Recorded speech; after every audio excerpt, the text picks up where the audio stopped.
Evangelical Mission presents சுவிசேஷத்தின் ஓசை கேளுங்கள் மாந்தரே, வாருங்கள் இயேசுவண்டை,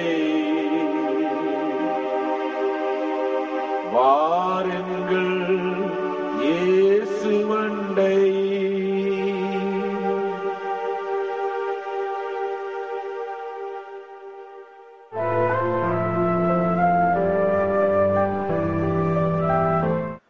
கிறிஸ்துவுக்குள் பிரியமானவர்களே, இந்த சுவிசேஷத்தின் ஓசை என்ற நம் தேச நிகழ்ச்சிக்கு உங்களை மிகவும் அன்போடு கூட வரவேற்கிறோம்.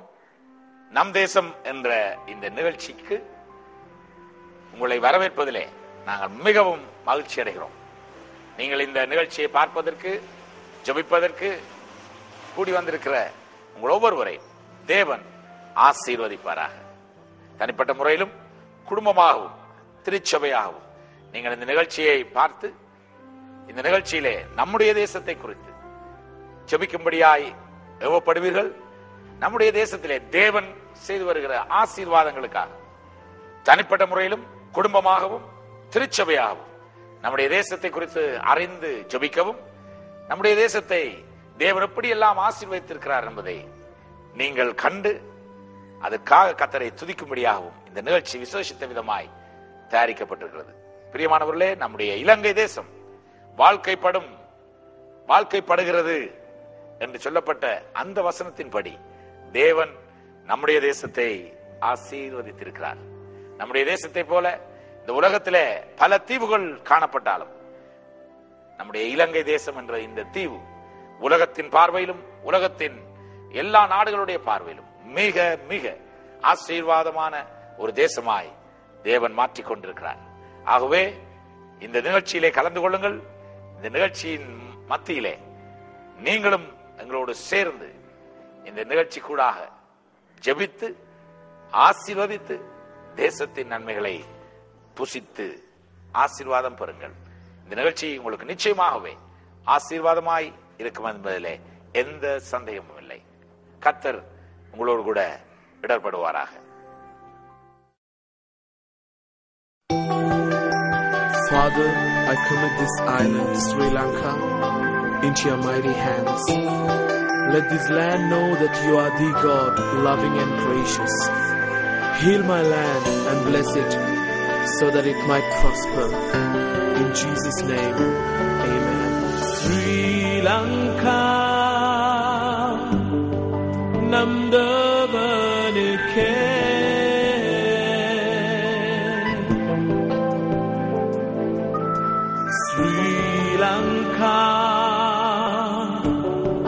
நம் ராஜனுக்கே.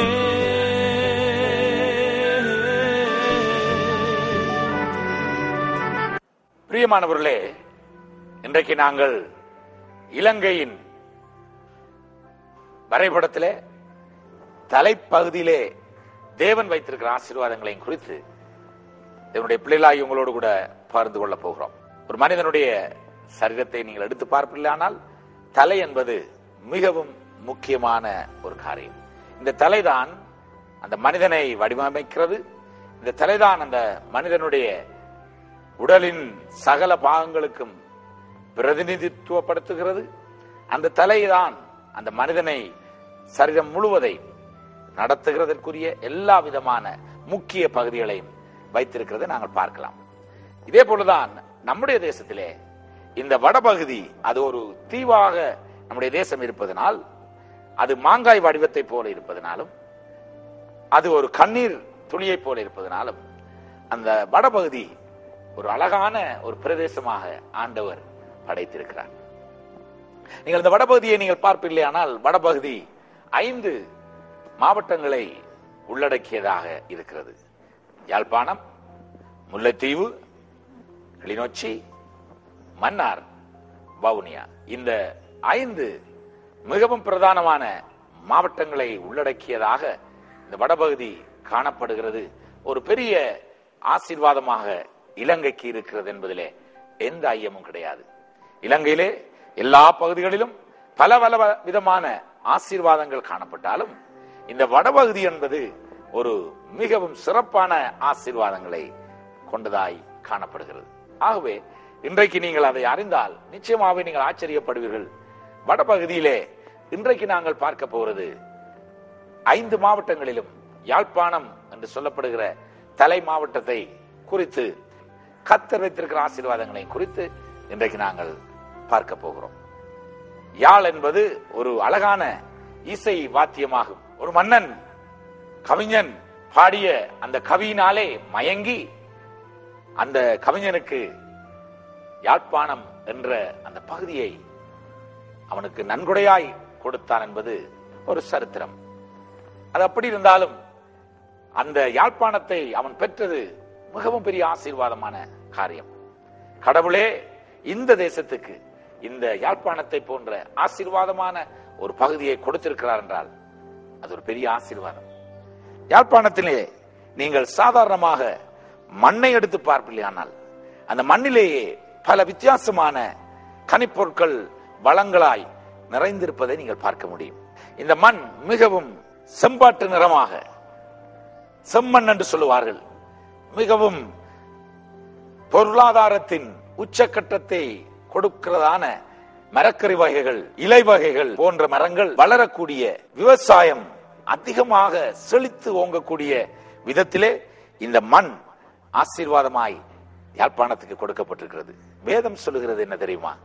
நான் உன்னை ஆசீர்வதிப்பேன், நீர்க்கார்களின் ஓடப்பாய் நடப்பட்டு தன்னுடைய காலத்தில் தன்னுடைய கனியை தந்து இலையுதிராத மரத்தை போல் ஆண்டவருடைய பிள்ளை இருப்பான் என்று சொல்லப்பட்டபடி நான் அவர்களை நீர்க்கார்களின் ஓரமாய் நடத்த, புல்லுள்ள இடங்களிலே அவர்களை நடத்த நல்ல மேய்ப்பனாய் அவர்களோடு கடந்து போவேன் என்று சொன்ன ஆண்டவர் இங்கே நீங்க பார்த்தீர்களேயானால் அந்த செம்மண்ணிலே மரக்கறிவாய்கள் எவ்வளவு செழிப்பாக அங்கே வளர்ந்திருக்கிறது. ஒரு மலைநாட்டு பிரதேசத்திலே அந்த மழை பெய்து கொண்டிருக்கிற, பனி பெய்து கொண்டிருக்கிற இடத்திலே வளர்வதை போன்று இந்த இடத்திலே செழிப்பாக இந்த மண்ணிலே தான் இந்த மரக்கறி வகைகள் அதிகமாய் வளர்கிறது. அது ஒரு பெரிய ஆசீர்வாதம்.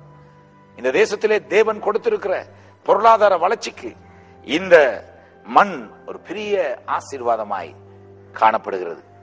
அது மட்டுமல்ல, இந்த மண்ணை விட இன்னொரு பகுதியிலே நீங்கள் பார்ப்பீர்களே, ஆனால் இந்த வடபகுதியிலேயே யாழ்ப்பாணம் மிகவும் ஒரு முக்கியமான இடத்திலே காணப்படுகிறது. நீங்கள் நம்முடைய தேசத்தை நீங்கள் நோக்கி பார்ப்பீர்களே, ஆனால் இந்த தேசத்திலே ஒரு கழுத்து வடிவான ஒரு பிரதேசத்திலே யாழ்ப்பாணம் ஒரு ஆற்றோரத்திலே இருப்பதை நீங்கள் பார்க்கலாம். யாழ்ப்பாணத்தை கர்த்தர் ஆசீர்வதிப்பேன் என்று வாக்கு கொடுத்திருக்கிறார். வட மாநிலம் இனி கர்த்தரால் ஆசீர்வதிக்கப்பட போகிறார். இழந்து போனதை எல்லாம் திரும்ப ஆண்டவர் தர போகிறார். இழந்து போனதை பல மடங்காய் தர போகிறார். இனிமேல் உங்களுடைய வாழ்வாதாரம் உயர்த்தப்பட போகிறது. வருமானத்திற்கு வழிகளை கர்த்தர் உண்டாக்குவார். வேலை வாய்ப்புகளை உண்டாக்குவார். தொழில் வசதிகளை கர்த்தர் உண்டாக்குவார். நிறைய தொழிற்சாலைகள், ஃபேக்டரிகள் இந்த பகுதியிலே வரும். ஆமேன். கர்த்தர் தொழிற்சாலைகளை கொண்டு வருவார். நம்முடைய வாலிபர்களுக்கு வேலை வசதிகளை கர்த்தர் உண்டாக்குவார். அது மாத்திரமல்ல, படிப்பில உயர்த்தப்படுவீர்கள். டாக்டர்ஸ், என்ஜினியர், சயின்டிஸ்டாக நம்முடைய பிள்ளைகள் எழும்புவார்கள். கர்த்தர்படி உங்களை ஆசீர்வதிக்க போகிறார். தேசத்தை நாம் சுதந்தரிப்போம், ஜெயவீரராய் எழுந்திடுவோம், என்றென்று மார்ப்பரிப்போம், நம் தேவனை ஸ்தோத்தரிப்போம். ஸ்ரீலங்கா நம் தேவனுக்கே,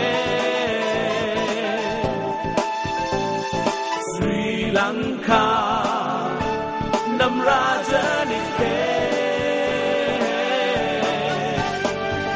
ஸ்ரீலங்கா நம் தேவனுக்கே, ஸ்ரீலங்கா நம் ராஜனுக்கே. இந்த யாழ்ப்பாண பிரதேசத்திலே தேவன் கொடுத்திருக்கிற ஒரு பெரிய ஆசீர்வாதம் என்னவென்று சொன்னால், பனைமரங்கள் இந்த பனைமரங்கள் நம்முடைய தேசத்துக்கு கர்த்தர் கொடுத்த ஒரு பெரிய பொக்கிஷம். இந்த பொக்கிஷம் வடக்கை எழில்படுத்துவது, அழகுபடுத்துவது மாத்திரமல்ல, வடக்கின் ஐஸ்வர்யத்துக்கு ஒரு பெரிதான ஒரு பொக்கிஷமாக அமைகிறது. அந்தகாரத்தில் இருக்கிற புதையல்களைப் போல, ஒளிப்படத்தில் இருக்கிற பொக்கிஷங்களைப் போல தேவன் எங்களுக்காக, இந்த தேசத்துக்காக இந்த பொக்கிஷத்தை அள்ளி கொடுத்திருக்கிறார். இந்த பனையை குறித்து சற்று சிந்திப்போமா? பிரியமான தேவனுடைய பிள்ளைகளே, வேதத்திலே ஒரு வசனம் கூறப்பட்டுள்ளது, நீதிமானானவன் பனையை போல செழித்திருப்பான் என்று. இந்த இடத்திலே நீதிமானை ஏன் பனை மரத்திற்கு ஒப்பிட்டுள்ளார்கள்? இந்த கேள்வி எங்களுடைய உள்ளத்திலே இருக்கலாம். ஆம், அதற்கும் ஒரு காரணம் உண்டு. ஏனென்றால் பனைமரமானது மாரி காலம் என்றாலும் சரி, கோடை காலம் என்றாலும் சரி, எந்த காலத்திலும் செழிப்பாக வளரக்கூடியதா இருக்கின்றது. அது மட்டுமல்லாமல் மிகவும் உயரமாகவும் அதிக உறுதியாகவும் இந்த பனைமரம் வளருகின்றது. பனைமரங்களினுடைய ஆயுட்காலமானது மிகவும் நீண்டதாகவே இருக்கின்றது. அது மட்டுமல்லாமல் இந்த பனைமரத்தில் இருக்கின்ற ஒவ்வொரு பகுதிகளும் ஏதாவது ஒரு விதத்தில் மனிதனுக்கு பயன் தரக்கூடியதாகத்தான் காணப்படுகின்றது. அதனால பனைமரங்கள் கற்பக தரு என்று கூட அழைக்கப்படுவதுண்டு. அது போலதான் பிரியமானவர்களே, நீதிமானானவனும் எல்லா காலங்களிலும் செழிப்பாக இருப்பதினாலும், அதிக ஆயுட்காலத்தை உடையவனாக இருப்பதாலும், மற்றவர்களுக்கு எந்த வகையிலும் பயனுடையவனாக இருப்பதினாலும் இந்த இடத்திலே பனைமரத்துக்கு ஒப்பிடப்பட்டுள்ளான். ஒரு தேசத்தை தேவன் ஆசீர்வதிக்கிறார் என்று சொன்னால் அது அந்த தேசத்திலே இருக்கின்ற வளங்களிலும் காணக்கூடியதாக இருக்கும். அந்த வகையில இப்படிப்பட்ட பனைமரங்கள் மற்றும் தென்னை மரங்கள் ஸ்ரீலங்கா தேசத்திலே காணப்படுவது தேவன் எங்களுடைய தேசத்தை ஆசீர்வதிப்பதற்கு ஒரு அடையாளமாக இருக்கின்றது. இப்படிப்பட்ட பனைமரங்களானது ஸ்ரீலங்காவிலே யாழ்ப்பாணம், மட்டக்களப்பு, மன்னார், வவுனியா, முல்லைத்தீவு போன்ற பிரதேசங்களில் அதிகமாக காணப்படுகின்றது. அதுபோல தென்னை மரங்கள் ஸ்ரீலங்கா தேசத்தின் கடற்கரை சார்ந்த கரையோர பகுதிகளில் மிகவும் அதிகமாக வளருகின்றது. இத்தகைய பனைமரங்களால் தென்னை மரங்களும் பயன்பாட்டின் அடிப்படையில் மிகவும் ஒத்தவையாகவே காணப்படுகின்றது. அந்த வகையில இவை வீடுகளை கட்டுவதற்கும், தளபாடங்களை செய்வதற்கும் மற்றும் பயன்பாட்டிற்கு உகந்த உபகரணங்களை உற்பத்தி செய்வதற்கும் இவை பயன்படுத்தப்படுகின்றன. தென்னை மரங்களில் இருந்து கிடைக்கப்படுகின்ற தேங்காய்கள் விற்பனைக்கு பயன்படுத்தப்படுகின்றன. இதனை தெங்கு உற்பத்தி என்று அழைக்கின்றார்கள். இவ்வாறு பனைமரங்கள் மற்றும் தென்னை மரங்கள் மூலம் கிடைக்கப்படுகின்ற ஒவ்வொரு பயன்பாட்டு பொருட்களும் விற்பனைக்கு பயன்படுத்தப்பட்டு ஸ்ரீலங்காவினுடைய பொருளாதாரத்திலே அதிக வருமானத்தை ஈட்டி தரும் சொத்துக்களாக இவை காணப்படுகின்றன. பிரியமானவர்களே, இந்த பனையினுடைய மகத்துவத்தை குறித்து நீங்கள் கேட்டது போலவே தேவன் நம்முடைய தேசத்துக்கு இந்த பனையை கொடுத்ததற்காக கர்த்தரை ஸ்தோத்திரம் பண்ணுவோம். இந்த பனையினுடைய எல்லா விதமான ஆசீர்வாதங்களையும் நாங்கள் அனுபவிக்கத்தக்கதாக தேவன் கொடுத்த கிருபைக்காகவும் இரக்கத்துக்காகவும் அவருக்கே ஸ்தோத்திரங்களும் துதிகளும் என்றென்றைக்கும் உண்டாவதாக. பிரியமானவர்களே, இன்றைக்கு நாம் வடக்கை குறித்து தேவனுடைய மகத்துவங்கள் வடக்கிலே எப்படி கிரியை செய்வது என்பதை குறித்து நாங்கள் பார்த்து வருகிறோம். வேதத்தின் சங்கீதம் 85 அதிகாரத்திலே தேவனுடைய வசனங்கள் மிகவும் அழகாய் சொல்லுகிறது. கர்த்தாவே, உமது தேசத்தின் மேல் பிரியம் வைத்து யாக்கோபின் சிறையிருப்பை திருப்பினீர். உமது ஜனத்தின் அக்கிரமத்தை மன்னித்து அவர்கள் பாவத்தை எல்லாம் மூடினீர். உமது ஜனங்கள் உம்மில் மகிழ்ந்திருக்கும்படி நீர் எங்களை திரும்ப உயிர்ப்பிக்க மாட்டீரோ? பிரியமானவர் தேவனுடைய பிள்ளைகளே, ஆண்டவராகிய கர்த்தர் நம்மேல் பிரியம் வைத்து நம்முடைய ஜனத்தை கடாட்சித்து நம்முடைய ஜனத்தை ஆசீர்வதிக்கும்படியாய் இந்த நாட்களிலே நம்முடைய தேசத்து மேலே இறங்கி இருக்கிறார். ஆகவேதான் வேதம் சொல்கிறது 12ஆம் வசனத்திலே, கர்த்தர் நன்மையானதை தருவார், நம்முடைய தேசமும் தன் பலனை கொடுக்கும். இந்த நாட்கள் நம்முடைய தேசம் கர்த்தருடைய பலனை நமக்கு கொடுக்கிற நாட்கள், கர்த்தருடைய ஆசீர்வாதத்தை நம்முடைய தேசம் கொடுக்கிற நாட்கள். ஆகவேதான் தேவன் நகரங்களை குறித்து சொல்லும் பொழுது சொல்லுகிறார், தேவனுடைய நகரமே, உன்னை குறித்து மகிமையான விசேஷங்கள் வசனிக்கப்படும்.